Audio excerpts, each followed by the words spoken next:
You're listening to the Coconut Avenue Radio and Podcast Network.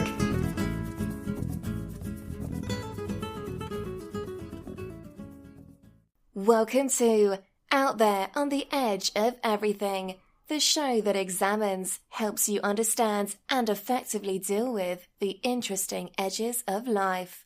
Broadcasting now from the virtual C344 studios overlooking the edge of Coconut Avenue is your host, award-winning and best-selling author, Dr. Stephen Lesovich. Hi, this is Dr. Stephen Lesovich out there on the edge of everything. This episode is entitled, They Took My Gum. I was recently in Los Angeles to see a concert at the Troubadour.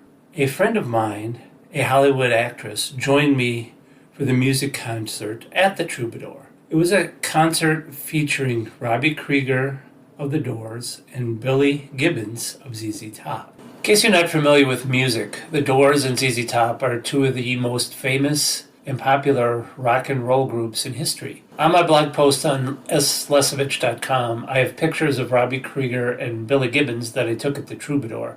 If you're curious about what they look like or what the inside of the Troubadour looks like, check out my blog post on slesovich.com.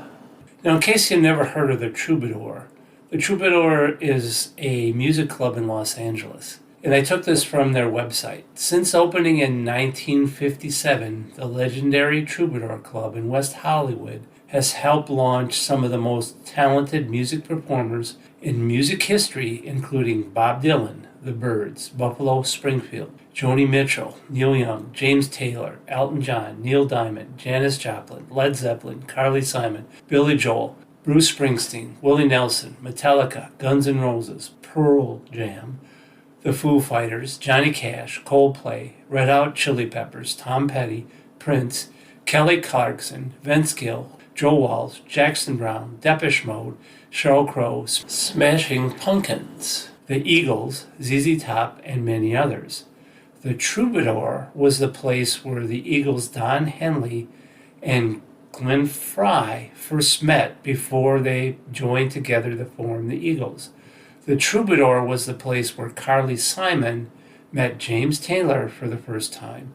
Now, they got married and became one of the most iconic singer-songwriter power couples of the 1970s. The Troubadour is really a very fascinating place. If you want more information about it, check out my blog post on slesovich.com. I've put some links on my blog post on slesovich.com to some of the web pages from the Troubadour website. It really is fascinating to read some of this information. Like most great music venues, the Troubadour has rules. And like most rules, they only matter when they suddenly apply to you.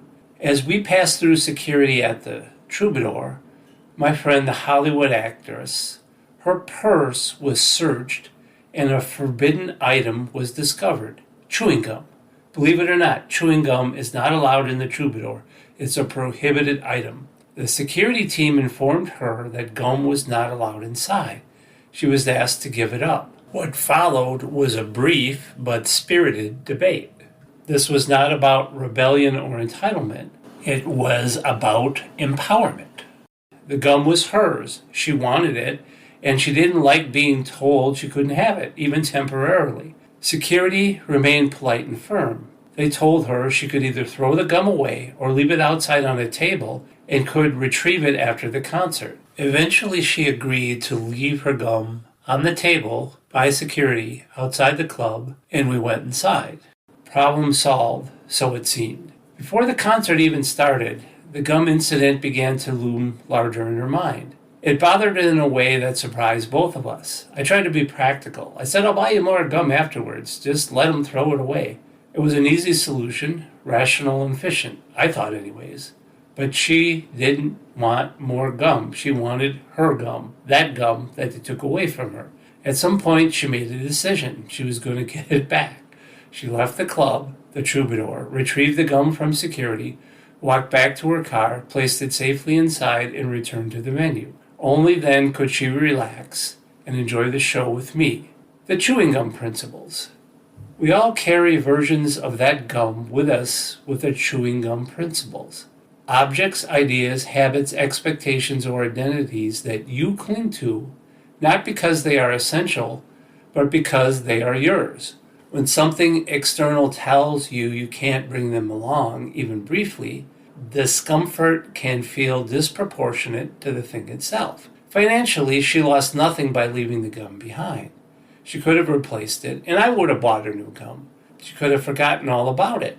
However, emotionally, giving up that gum felt to her like a boundary violation, a small loss of control, a tiny surrender that offended her empowerment as a woman.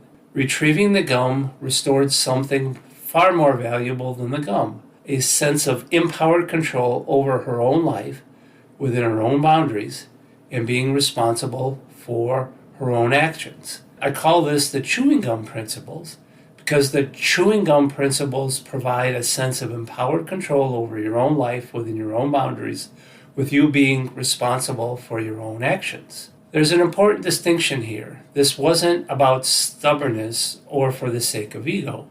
It was for clarity. She knew what bothers her, and instead of forcing herself to just get over it, she took responsibility for resolving it, even if it meant missing a few minutes of fun that night at the concert. So how can you use the chewing gum principles in your own life? Consider these 3 things. Number 1, have an awareness of your own personal boundaries. What seemed trivial to me and to others was genuinely disruptive to my friend, her personal boundaries and her peace of mind. Rather than dismissing her own reactions to her boundary violation or forcing herself to endure lingering irritation, she acknowledged the emotional impact of that boundary violation and took it seriously. A boundary is a set of limits we establish to protect ourselves from being violated, used, or manipulated by others. A boundary violation results in an emotional trigger. Chewing gum principle number 1. Understand, define, and enforce what your personal boundaries are. Your personal boundaries include your own individual internal and external, physical, emotional, psychological, sexual, and spiritual boundaries. Your personal boundaries are actually a set of behavioral constructs that define and predict how you will react to every situation you encounter in your daily life. Always be aware of your own personal boundaries. Number 2, be responsible for your actions. Instead of projecting frustration onto the situation, the venue, or the people around her, including me, my friend took responsibility for resolving what was bothering her. She did not expect accommodation beyond what was offered. She simply acted to restore her own equilibrium. Your state of responsibility is a reflection of your current emotional state, your current set of boundaries, and your current set of beliefs. Chewing gum principle number 2. Being responsible in your own life depends on your own personal state of responsibility. A positive state of responsibility includes being answerable or accountable for something and having authority, control, and courage over your own decisions. In contrast, a negative state of responsibility includes blaming others, being a victim, being at fault, culpable, or the primary cause of something without admitting it. Always be responsible for your own actions. Number 3. Live in an empowered state. By deciding to act rather than quietly tolerate her own discomfort, my friend exercised her own empowerment over her experience. Retrieving her gum was a small but deliberate act of empowerment, her assertion of her empowered control. Acting this way enforced and reinforced her own understanding that empowerment often comes from honoring your own needs, boundaries, and making conscious choices even when they appear minor to others. Chewing gum principle number 3. Being empowered is defined as making someone stronger and more confident, especially in controlling his or her own life and claiming his or her fundamental rights. Being empowered is knowing exactly who you are, knowing you are supported by a higher power and your own intuition, and knowing your own identity, having a vision for yourself and others, and having confidence in yourself and being optimistic.